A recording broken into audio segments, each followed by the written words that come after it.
تم نے پریشان حالوں کو کیوں نہیں دیکھا؟ ان کی خبرگیری کیوں نہیں کی؟ تمہارے پڑوسی بھوکے سو رہے تھے، تم نے ان کا انتظام نہیں کیا۔ اس کا انتظام کون کرے گا؟ ملت کے ہر مسلمان، ملت کے ہر فرد کی یہ ذمہ داری ہے، ہم اپنے سماج کی خبر رکھیں۔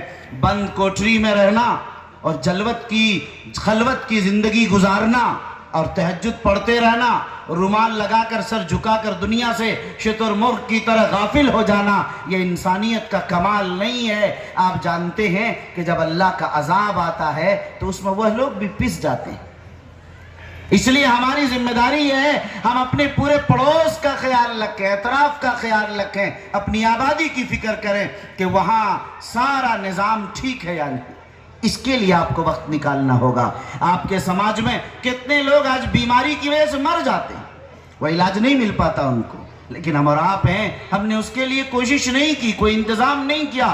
ہر آدمی اپنے میں مگن، ہر آدمی اپنے کے اندر ایسا مصروف اور مشغول ہو گیا، اسے دوسرے کی طرف دیکھنے کی فرصت بھی نہیں۔ اس لیے میرے بھائیوں، میں آپ حضرات سے دردمندانہ یہ عرض کروں گا، آپ ملت کے لیے وقت نکالیے اور ملت کے تمام اداروں، چاہے وہ مسجد ہو، آپ کی مساجد آباد ہیں یا نہیں، آپ اس کا خیال کیجئے۔ آپ کے مکاتب آباد ہیں یا نہیں، آپ اس کا خیال کیجئے۔ آپ کے مدارس آباد ہیں یا نہیں، اس کو کیسے مستحکم کرنا اس کا خیال کیجئے۔ آپ کے مراکز آباد ہیں یا نہیں، اس کا آپ خیال کیجئے۔ آپ کا سماج کا ہر فرد دینی تعلیم سے، عصری تعلیم سے، ہائر ایجوکیشن سے واقف ہے یا نہیں، اس کے لیے وسائل ہیں یا نہیں۔ وہاں خواتین کے لیے، بچیوں کے لیے الگ سے اسکول، الگ سے مدرسے، الگ سے کالج، الگ سے اعلیٰ تعلیم حاصل کرنے کے ادارے ہیں یا نہیں، آپ کو اس کو دیکھنا ہوگا اور آپ کو اس کے لیے تیاری کرنی پڑے گی اور آپ کو تیار رہنا پڑے گا۔ آپ اگر اس کی تیاری نہیں کر رہے ہیں تو ظاہر ہے آپ اپنے سماج سے کٹے ہوئے ہیں، آپ اپنی ملی ذمہ داریوں سے سبکدوش ہیں، اور آپ کا جو مقام ہے امت محمدیہ کی حیثیت سے آپ اپنی ذمہ داریاں ادا نہیں کر رہے۔ میرے بھائیوں، آج ان مدارس کو قیمتی سمجھیے۔ آج مدرسوں کے اندر ایک سلسلہ اور شروع ہو گیا، لوگ حافظ صاحب کو ڈاکٹر بنانے کے پیچھے پڑ گئے، بہت سے ادارے اس ملک میں قائم ہو گئے۔ میرے بھائیوں، میں بہت دردمندانہ معافی مانگتا ہوں آپ حضرات سے، خدا را اس سے بچیے۔ یہ ایک وبا نہیں، ایک وبال جان ہے، اور ملت کی لٹیا ڈبو دینے کا ایک بہت بڑی تحریک کا نام ہے۔ سمجھیے اس نسخے کو۔ ارے 4% تو مدرسے میں جا رہے ہیں، اس 96% کو ڈاکٹر کیوں نہیں بنایا جا رہا؟ ارے اس حافظ جی کو حافظ جی رہنے دو، اس مولوی کو بوریا نشی رہنے دو۔ اگر یہ بوریا نشی نہیں رہے، 4-4 5-5 ہزار کے امام تمہیں کہاں ملیں گے؟ کون آباد کرے گا آپ کی مسجد و منبر کو؟ کون آباد کرے گا؟ اور کون اذان دے گا آپ کی مساجد میں؟ کون پڑھائے گا آپ کے معلمین کو؟ آپ کے بچے ایسے ہی رہ جائیں گے۔ انہیں اسی انداز پر رہنے دو، اسی انداز پر رہنے دو۔ اگر اس 4% میں بھی اگر آپ نے نقب زنی کرنی شروع کی، وہاں سے بھی نکال کر ڈاکٹر بنانا شروع کر دیا، خدا را ملت برباد ہو جائے گی، ملت برباد ہو جائے گی۔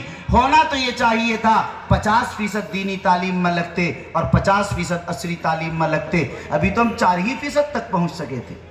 جو چراغ جلایا تھا قاسم نانوتوی نے، اس کی لو کو ہمیں اور تیز کرنی تھی۔ ہر گھر کو دار ارقم بنانا تھا، ہر گھر کے اندر 1-2 حافظ قرآن ہونا چاہیے، ایک عالم ہونا چاہیے، ایک فقیہ اور مفتی ہونا چاہیے، ایک قائد اور رہنما ہونا چاہیے۔ لیکن کیا صورتحال ہے؟ اگر آپ نظر اٹھا کر دیکھیں ارریہ کے پورے خطے میں اور سیمانچل کے پورے علاقے میں، پورے بہار کو اگر اٹھا کر دیکھ لیجئے اور آپ نظر اٹھائیں گے تو آپ کو چند افراد کے علاوہ آپ کو نہیں ملیں گے جو آپ کی دینی، ملی، سماجی، سیاسی قیادت کا وہ حوصلہ، وہ جرأت رکھتا ہو۔ کیوں؟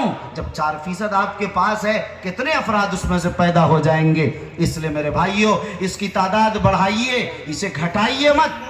آئیے اسکول قائم کیجئے، کالج قائم کیجئے، اعلیٰ سے اعلیٰ میڈیکل کالج قائم کیجئے، گرلز کے لیے الگ کیجئے، بوائز کے لیے الگ کیجئے، مگر جو حافظ بن رہے انہیں وہیں رہنے دیجئے، انہیں اعلیٰ تعلیم تک پہنچنے دیجئے۔ یاد رکھیے جو کہا جا رہا، اور مجھے معاف کیجئے اور کہہ لینے دیجئے، چند سالوں میں کوئی حافظ ڈاکٹر نہیں بن جاتا، یہ خام خیالی اور زندگی کو برباد کرنے کا ایک مستقل ذریعہ ہے۔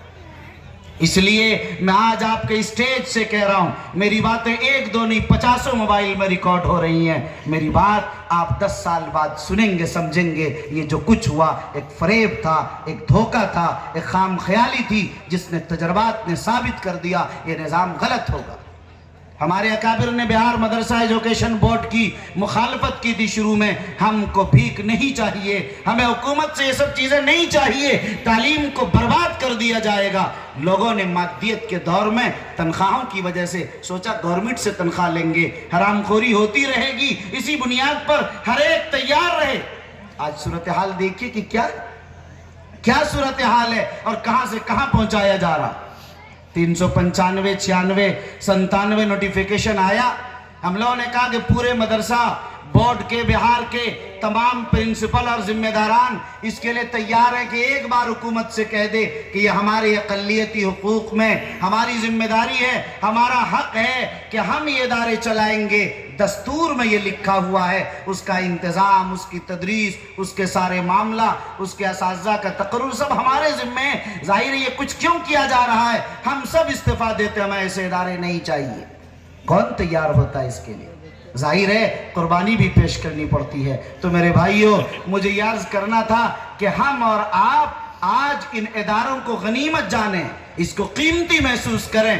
آسام سے تقریباً 12-14 گھنٹے کے فاصلے پر ایک پروگرام میں میرا جانا ہوا، پہاڑوں کے علاقے سے 12 گھنٹے کا سفر کر کے جب وہاں پہنچا تو ایک جگہ مجھے روکا گیا تھا ناشتے کے لیے۔ دیکھا وہاں قریب میں بیٹھے ایک مولوی صاحب پڑھا رہے ہیں، لنگی پہنے ہوئے نیچے سفید اور سفید بنیان، اور بنیان 5-7 جگہ سے پیچھے سے پھٹی، اور ایسے پسینے میں شرابوں اور ڈنڈا لیے ہوئے اور پڑھا رہے ہیں، 10-20 بچوں کو مست ہیں۔ میں آیا اور میری گاڑی پہنچی، شور شرابہ ہوا، ان کو کچھ پتہ نہیں چلا بیچارے کو، وہ پڑھاتے رہے۔ پھر میں نے ان کو بلایا ناشتے پر، اہتمام سے ان کا احترام کیا اور ان کے بارے پوچھا۔ معلوم ہوا 2-3 سال پہلے کی بات ہے کہ صرف 2200 روپے ان کی تنخواہ تھی۔ 2200 روپے میں وہ پڑھا رہے تھے اسی انداز سے، اور کیسے پڑھا رہے تھے؟ گاڑی آ رہی ہے اور سیٹی بج رہی ہے، 150 لوگ ہیں، اس کو خبر نہیں، وہ اپنی پڑھانے میں مگن ہے۔ یہ انہی اداروں کی دین ہے، اس کے علاوہ تاریخ انسانی نے کہیں یہ چیزیں پیدا نہیں کی۔ میرے بھائیوں، اس لیے آپ ان اداروں کی قدر کیجئے۔ میں آپ کو 2 باتیں بتا کر اپنی بات ختم کروں گا۔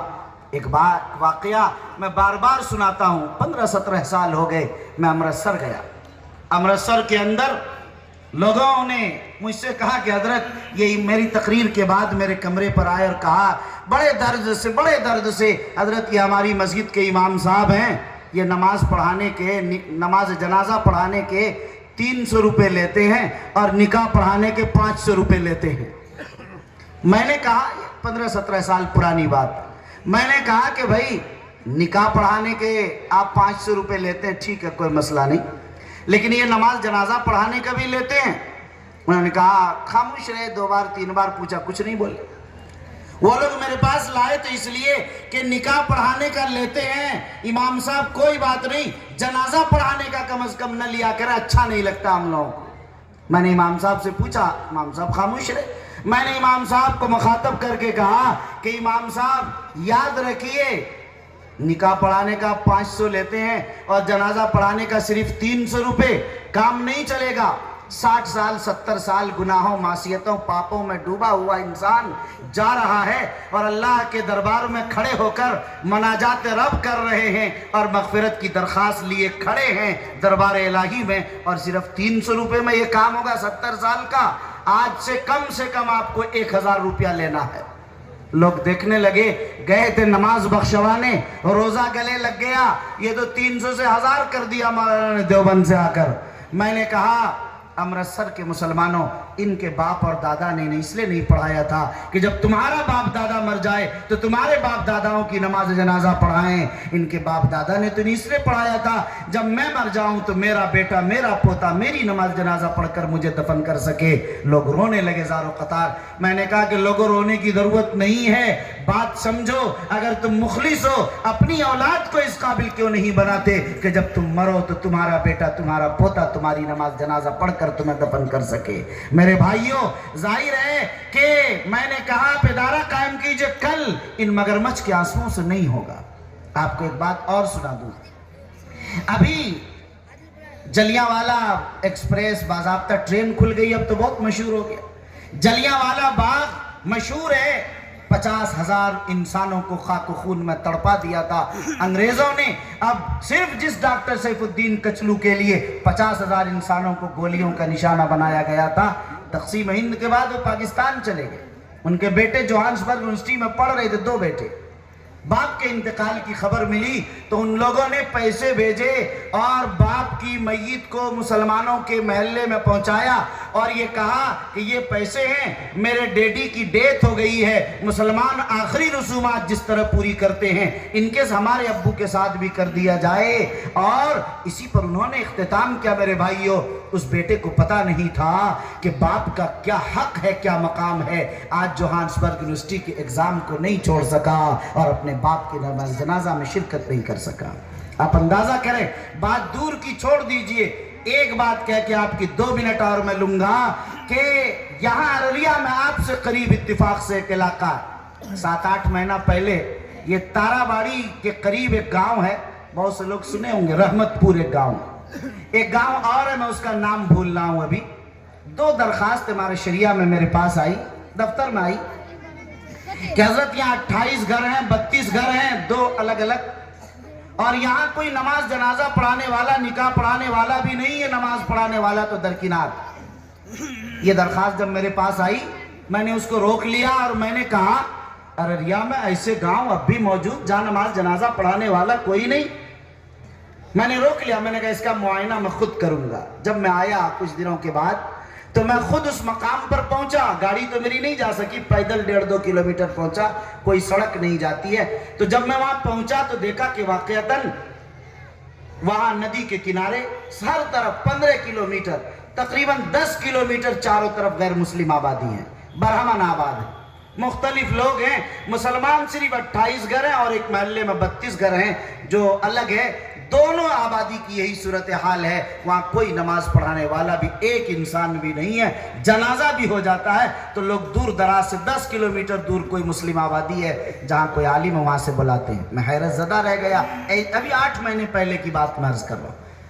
میں نے آ کر باضابطہ 2 مکتب کا نظام وہاں بنایا اور ہمارے شریعہ کی منظوری کے ساتھ آج دونوں مکتب وہاں چل رہے ہیں۔ بزرگوں، عرض یہ کرنا تھا کہ ان مدارس کو اہمیت دیجئے، عظمت کو محسوس کیجئے، ان کی ضرورت کا ادراک کیجئے۔ یہ نہ ہوتے تو کیا ہوتا اس کا تصور کیجئے، اور دارالعلوم ارریہ بیرگاچی کی مرکزیت کو آپ بحال رکھیے، اضافہ کیجئے، استحکام بخشیے، دعا کیجئے اللہ تعالی ہمیں دین کی، ملت کی فکر کرنے کی توفیق نصیب فرمائے۔